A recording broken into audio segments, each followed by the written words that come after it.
Hi, thanks for joining us for this episode of Dyslexia Solutions. I'm Dr. Marianne Cintron. I love when I have guests that I can interview on this channel, and today I have a very special guest. Her name is Kathryn Dersch. Now, Kathryn is a gal with dyslexia, and she didn't get the help she needed through school, and she actually went to law school. So let's listen to her story about how she survived in academia without that intervention that we really do want for our kids before they reach fourth grade even. But listen to her story. I think it'll inspire you. And I'm so glad you're here. Kathryn, welcome to the stage. Come on and let's see your beautiful face. Here she Thanks is. for having me. Hi, and let the viewing audience learn a little bit more about you right now, and then we'll take this journey as you feel fit, where you want to talk about your intervention and the training you had. Yeah, so I grew up with dyslexia. I didn't really know about it until about fifth grade is when I got tested. At the time, they told me, well, you're so smart that you don't need anything. And it was kind of a hard journey from the fact that I grew up in first grade. I was really, really struggling with reading. And then in fifth grade, I was in the highest reading group in my class. And it was there was a lot of struggle and tears to get there. But, like finding myself and figuring out what my journey through life was going to be was really impacted by the fact that I never really got a lot of guidance there. And I didn't really know what I wanted to do. And I didn't know what my strengths were because of the fact that I got told, I wasn't good at things and then I was good at things. But you were in the highest reading group in fifth grade. Yeah, I actually got tested and I was found to be at the 50th percentile for math, not math, for spelling. And then I was on the other end, I was at the 99.9th percentile for math, and I was doing math at college freshman level, I believe is what they told me. Uh-huh. So the fact that is that they felt that an IEP would not be served by me because I was already at or above grade level and everything You were just like at the time. breaking all the records. I mean, because when a child is diagnosed with dyslexia in the early years, they continue to struggle and continue to struggle. So if they weren't The seeing that, how are you managing to get through that? Because we know for the reading, you mhm. you can't The sound really things. ironic thing Yeah. is that in second grade I was tested for dyslexia and it was found not to have it, but the test that they did was really, really basic. Like I was putting my shoes on the wrong feet Uh-huh. because I couldn't tell which side was, I couldn't tell left and right. I couldn't tell left and right in my hands. I still can't tell left and right because it's just really hard for me. Uh-huh. But they asked me about it and I was like, because I learned to kind of cover it up, I said, "Oh, I just like it that way." So they could see some of the signs, but they couldn't at the same time. And that's Well, kind of how was your writing and how were your papers and stuff? my writing is terrible still. I think a lot of that is just how it was. My mom said that when I was young, I actually started reading from the middle of a sentence outwards. Hmm. And that's kind of how she saw me. My mom So is were you more of a like you like to silent read first and then you share what you read? no, I mean I couldn't really read. But when I Oh, got older, I loved reading. About fourth or fifth grade, I started just falling in love with books and was a voracious reader. I think I was reading 500 pages a week. oh, that and dyslexia has so many different ranges of it. I Mhm. know kids are memorizing words, and that's how they can survive even into adulthood. And when they start spelling and they're writing, that's when I've also assessed adults to assess them for dyslexia because the spelling reveals the dyslexia when they haven't received the help in school. Yeah, I think a lot of times when I read, I don't visualize things, so that's kind of makes it a little bit harder. Uh-huh. I don't have like that visual ability to see things in my head. But when I try to spell a word, like I have a hard time with breaking down the sounds in my head, and that's kind of where it kind of goes wrong. It's like, okay, what are these, you know, how do I even spell this word? Can I get enough of the first part of the word to get accurate? And as I've gotten older, I've actually learned how to use, predictive texting and the breaking down those those sounds a little bit better, to the point where I can actually write it. Spell check has gotten so much better than when I Yeah. was a kid. And we have all the dyslexia hacks, all the different ways Yeah. you can be successful with the spell checks and other things. What One of the about um Yeah, I can do something really interesting a lot of people can't. My eyes track independently. okay. So when I was reading as a kid, I would actually be reading two different things with my eyes at the same time. Wow. Yeah. So, like, for instance, I remember in high school, I was really interested in the Harry Potter books. Uh-huh. I'm not really interested in them now, but it's gotten to be a whole different story of just politics and all that. But when I was a kid, I wasn't really interested in Ron and Harry. I was very interested in Hermione.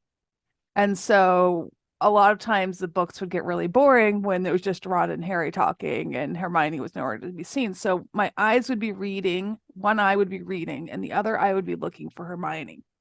And I would be skimming with my other eye to see where if she Well, was and you showing. said you have ADHD too, right?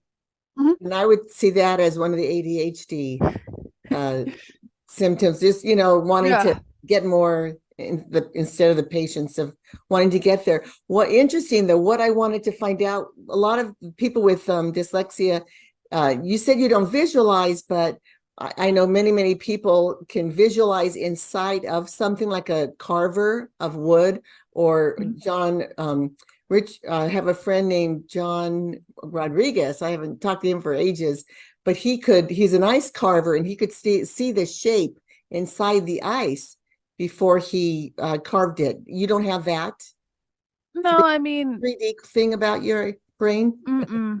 Okay. No, I have a lot of problems with visualization in general. Like, for instance, if I'm walking through the woods and I'm coming back out, I have a hard time matching the coming in to going out because it's a completely different picture. Just like because my eyes track a little bit differently, if I see something once and then I see it again and my eyes are in a little bit different place, my brain kind of seizes a different thing. Well, I'd be very interested for people to comment on this video or email me with, their story if they can relate to you with that, because I haven't heard that before and it's very Yeah. interesting. So tell me how you got through high school and then your journey through college and then to law school.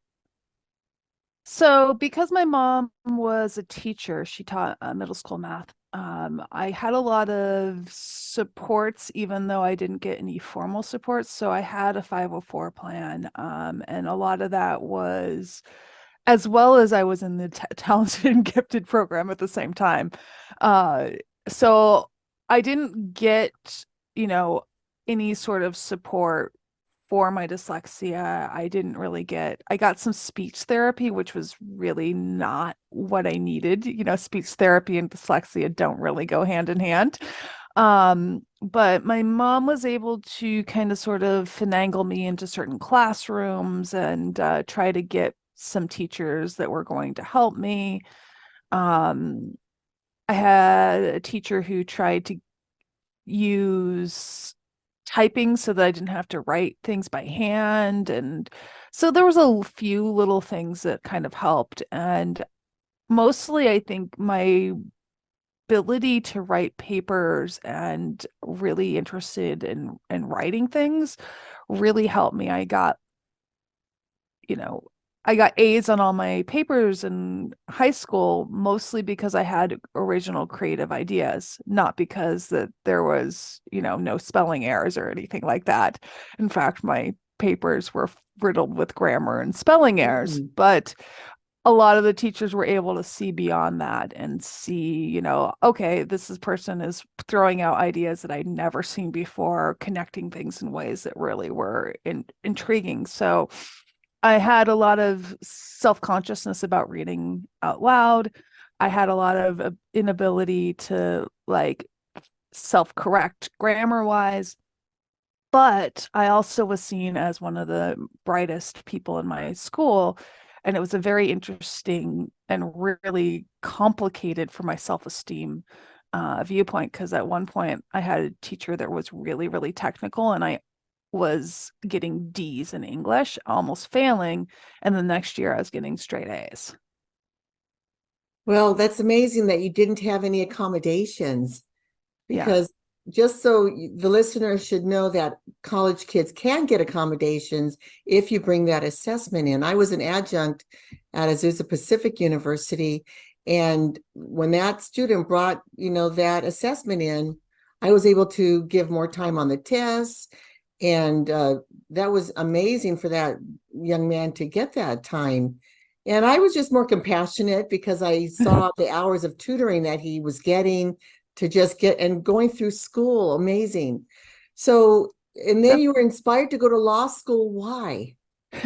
So in college, I actually pursued whether or not I should get accommodations. The problem was that my diagnosis was so old that I'd have to go through it again, and I didn't have a lot of money and I didn't have a lot of family support, so they wouldn't necessarily pay for it. And then I went to law school mostly because of the fact that I wanted to prove that I could. I was just so tired of people underestimating me that I was just like, okay, I want to go to law school. I wanted to make difference in the lives of kids. That was really one of the reasons that I went to, is I wanted to work with kids who were kind of failing in life and nudge them back into the world of being successful. And I think that was largely inspired by my own experience of not feeling like I could be successful in some ways. Like even though I was one of the top people in my school, I never received any awards for it. Like I think the last awards I received was in middle school. Yeah, not middle school, elementary school. I got some Why they awards. overlooked the awards. Because of the fact that they didn't want to give an award for achievement to somebody who wasn't necessarily traditionally achieving, if that makes Something. sense. Yeah, it makes sense because of the politics. And I mean, we used to give out so many certificates. We would have to think of things that we could give a certificate for because we did want to affirm the kids. So if I was your teacher, I would have found a certificate to give you. Yeah, but I also, like just my family wasn't very supportive of me generally, so I didn't really trust certificates and awards either. Like there Okay. was that sense of I didn't deserve it. Uh, Yeah. But also to go back to the idea of accommodations, I was lightning quick at finishing things. With my ADHD, I didn't want to spend a lot of time doing anything ever. And I was so brilliant that I was like finishing test first one.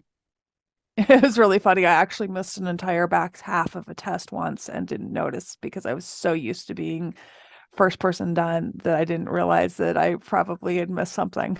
wow. I know I've missed lines just racing through stuff. I need to Oh yeah. slow down a lot of stuff I do.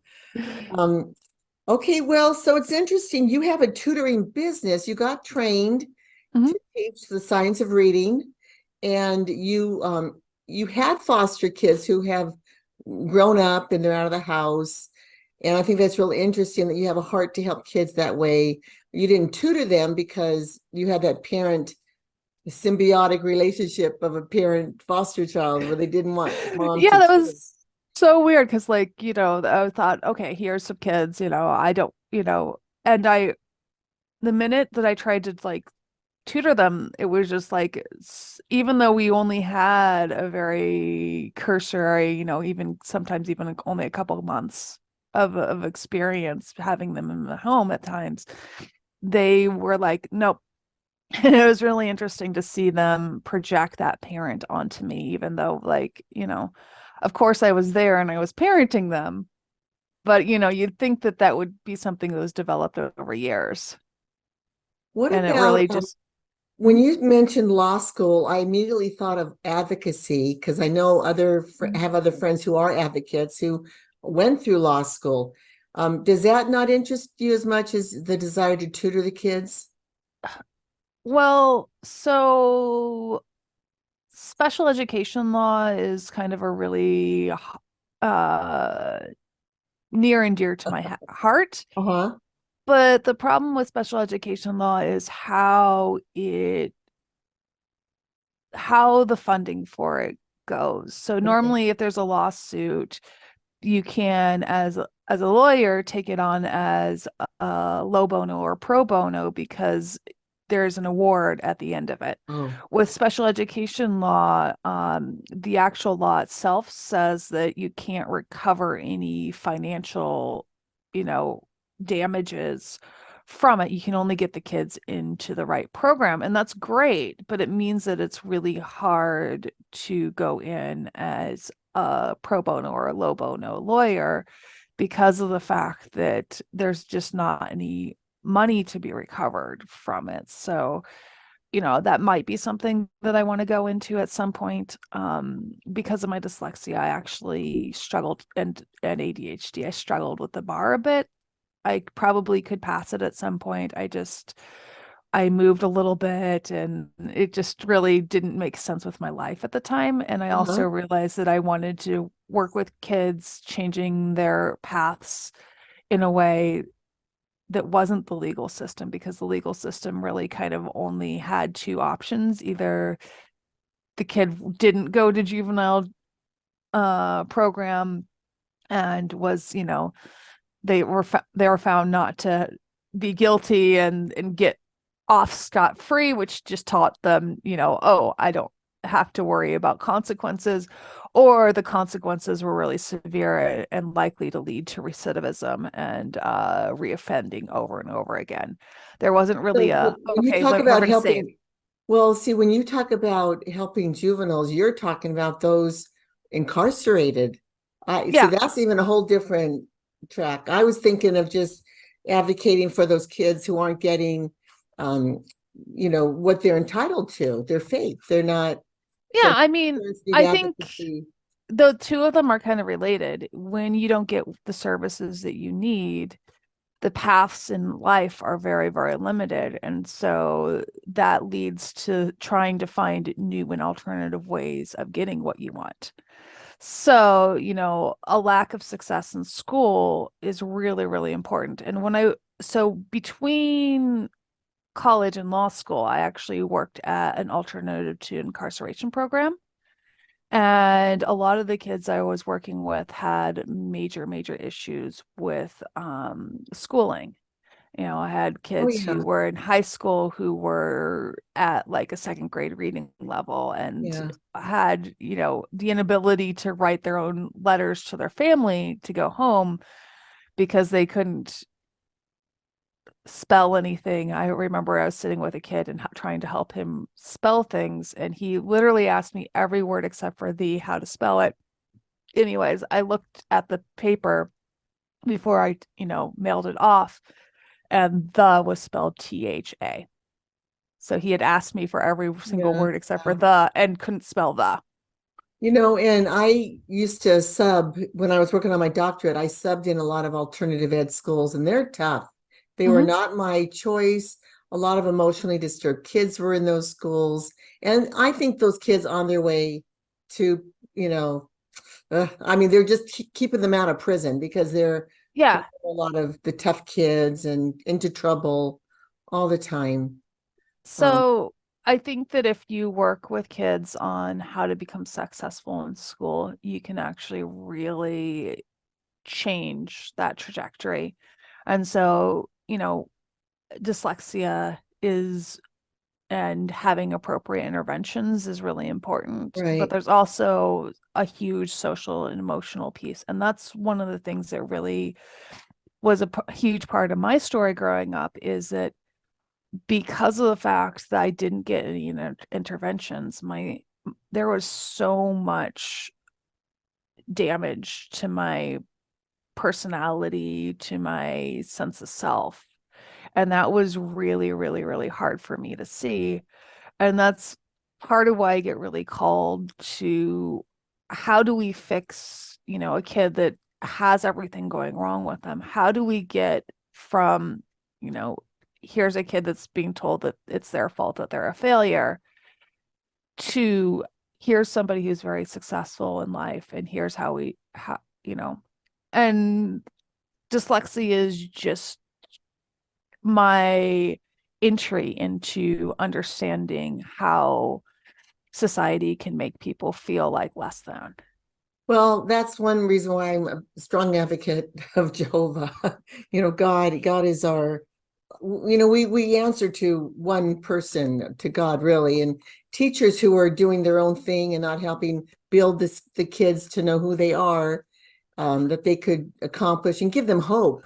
It's so sad to see those kind of teachers having the right curriculum, having the right family support is so important. Now, your mom was a teacher, but she dropped the support, or did she pass, or how did you said you didn't have the family support?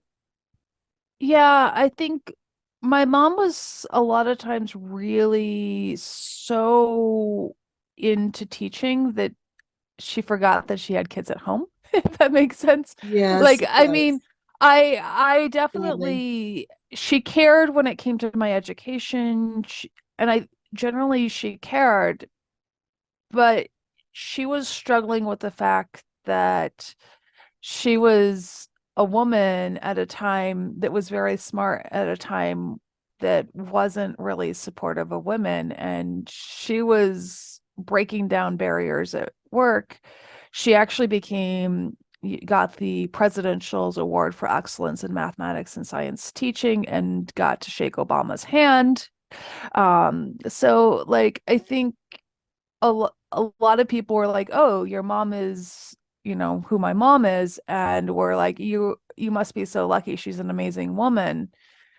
And a lot of her colleagues saw that I wasn't necessarily getting all the support I needed and was trying to give me support because I was kind of lost at the same time. And it was Mm. a really hard thing. It's just, my family dynamics weren't the greatest as far as that goes. And my mom grew up with some really, really, really, really tough things too.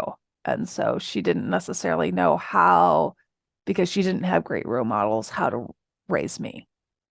And that is so important. Sounds like a nice opportunity you provide people. Mhm. We have about 2 minutes. So how would you want to speak to parents about their own dyslexic children, or even adults who could be dyslexic? How would you like to encourage them in these final couple minutes? Yeah.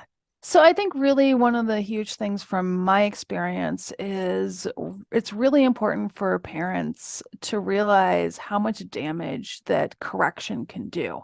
And a lot of times people are really, strict and they feel like they have to be strict with kids with dyslexia.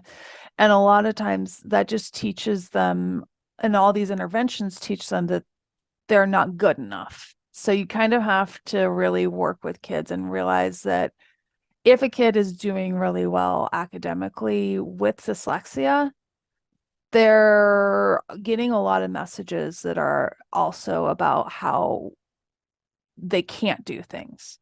And so making sure that you're building that self-esteem in conjunction with the interventions is really important, because otherwise they come into an adulthood and they feel less than, and that's not really what is the Good. best part, because you can be really successful, and Yes.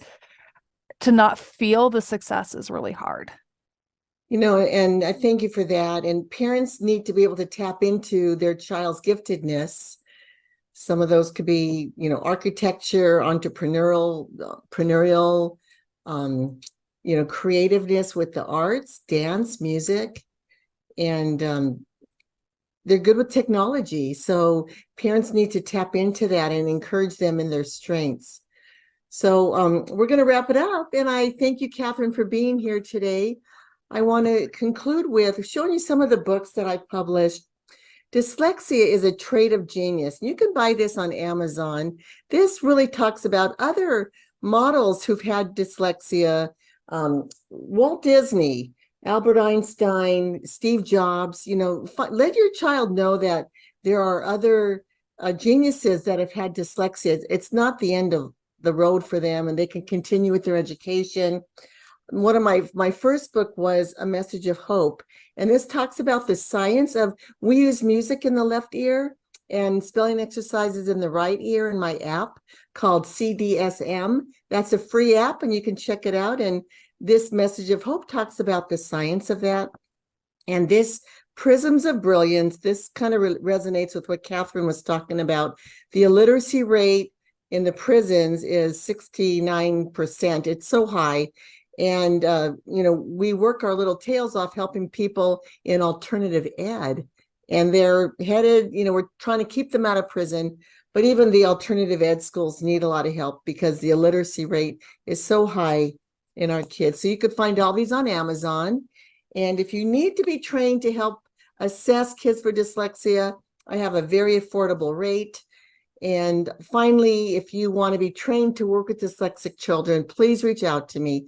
I'm going to have some special links down below, but my website is Dyslexia. It's dys-sol.com, stands for dyslexiasolutions.com.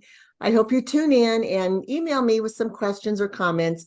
Give me a call, 626-664-9392. Thanks for tuning in, and I wish you all a very blessed week. Bye-bye now.